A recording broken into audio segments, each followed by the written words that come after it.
Entonces, la Agencia Nacional de Licencias Ambientales, profesor Restrepo, ha dicho que no hay problema para que a partir del 26 de julio entre en operación Hidroituango. Recuerden, es el mismo día del cumpleaños del alcalde de Medellín, Daniel Quintero. Saludamos a esta hora al ministro de Minas y Energía, Diego Mesa. Señor ministro, gracias por atendernos. Juan Manuel, buenos días, un saludo especial para usted, para la mesa y para todos los oyentes. Luego de conocerse, gracias por su tiempo además, luego de conocerse esta ratificación de que todo está listo, ¿cómo recibe el alto gobierno desde el Ministerio de Minas y Energía en que se abra ya camino real, cierto, para que a partir de 26 de julio esté Hidroituango en funcionamiento? Pues muy contentos, esto era lo último que había que aclarar en el camino para que el proyecto pueda entrar en generación. Por eso yo estuve ayer con el director del Departamento Administrativo de la Presidencia liderando el puesto de mando unificado en el proyecto de Hidroituango, y como usted lo acaba de decir, ahí la ANLA confirmó que no hay ninguna restricción desde el punto de vista ambiental para que el proyecto pueda generar energía eléctrica, porque además ese es el principal factor para mitigar el riesgo del proyecto aguas abajo, arrancar a generar cuanto antes, y todo está dado para que el proyecto empiece a generar de manera comercial con la primera turbina el 26 de julio. Señor ministro, ¿qué efectos puede llegar a tener o prevé el ministerio que la entrada en operación de Hidroituango de estas dos turbinas pueda llegar a tener, en particular en términos del precio de la energía en Colombia, para la industria, para los hogares? Jorge, efectivamente tener más energía disponible genera una competencia entre los generadores de energía eléctrica en el país, y eso seguramente se verá reflejado en precios más competitivos, en precios más bajos para la generación de energía. Entonces vemos también con mucho optimismo que el proyecto empiece a entrar de manera gradual. Se estima ya que esa turbina entra el 26 de julio, como ayer lo volvió a confirmar la empresa en el puesto de mando unificado, y la segunda turbina debe entrar antes de que arranque el mes de noviembre de este año. Entonces esperamos que los precios también se comporten hacia la baja cuando ya hayan entrado estas dos turbinas. Ministro, sin duda alguna, el entrar en funcionamiento evita que ocurran emergencias aguas abajo, y una de las preocupaciones era el vertedero. Para que eso no ocurra, pues se necesita que el agua comience a pasar por casa de máquinas, y eso pues pasará para la generación de energía. Pero ¿a partir de cuándo se puede cerrar el vertedero para que esa agua, aún sin generar energía, pueda pasar por casa de máquinas? ¿O obligatoriamente se tiene que esperar hasta el 26 de julio y así mitigar un poco las dificultades que podrían venir por una posible emergencia? Esa pregunta es muy importante porque para que el vertedero no tenga presión, se necesita que entren todas las turbinas en operación. Esto va a ser algo gradual, y les voy a explicar por qué. Hoy el vertedero, que está funcionando plenamente, el equivalente de lo que pasa por el vertedero son cerca de 1.100 megavatios aproximadamente. Cada turbina de estas va a liberar cerca de 170 megavatios, o sea, un 10% de lo que hoy pasa.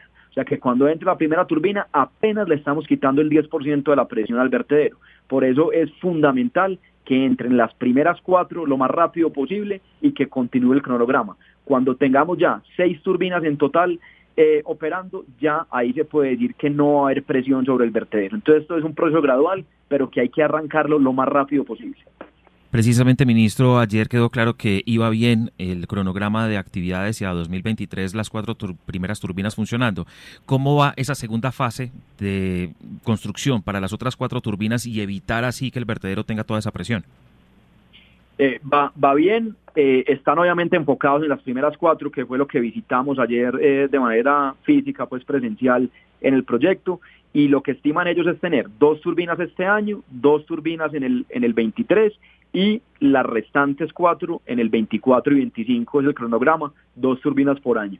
Y lo que vemos es que la curva de aprendizaje en el montaje pues es bastante rápida. Una vez en las primeras 4 turbinas debe ser también bastante ágil el montaje de las siguientes 4.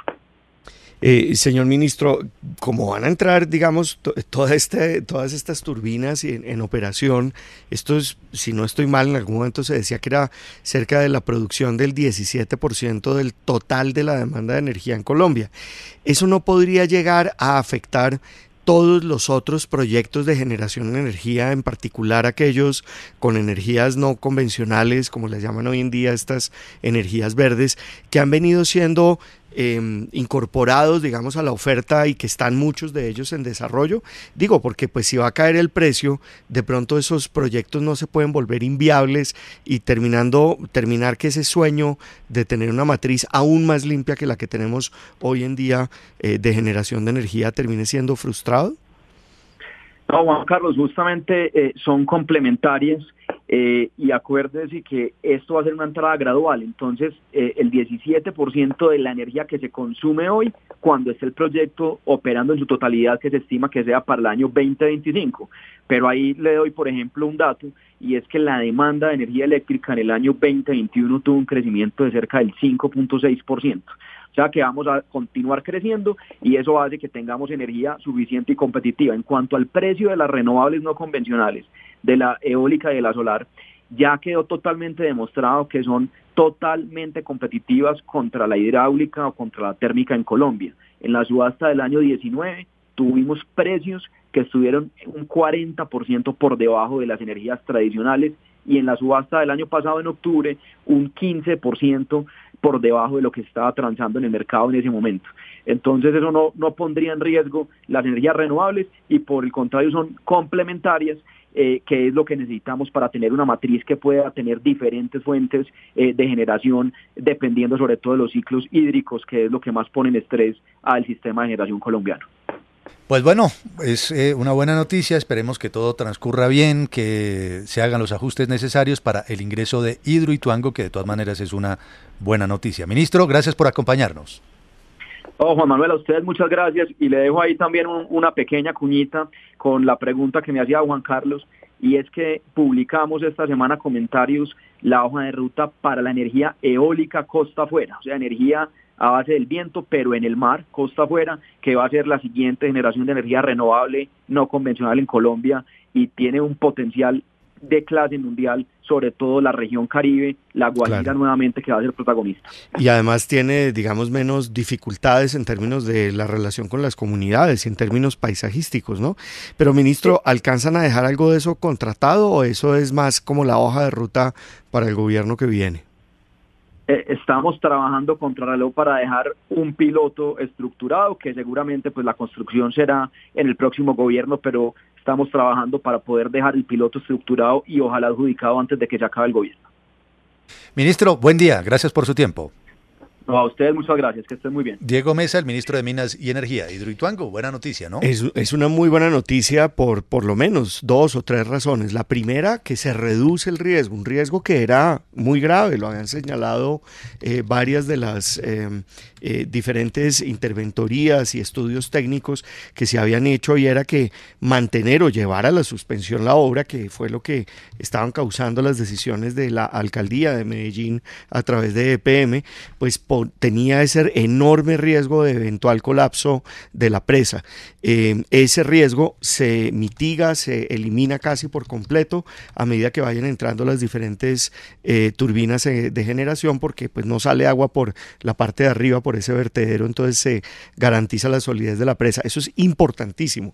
Pero en segundo lugar, también es importantísimo en un momento de inflación de precios al consumidor, Juan Manuel, que empiece a bajar el costo de generación de energía eléctrica en Colombia. Eso es un beneficio para las industrias manufactureras que consumen esa energía, puede llegar a mitigar este enorme aumento de los costos que hemos visto en el último año, que se ve por ejemplo en el índice de precios al productor.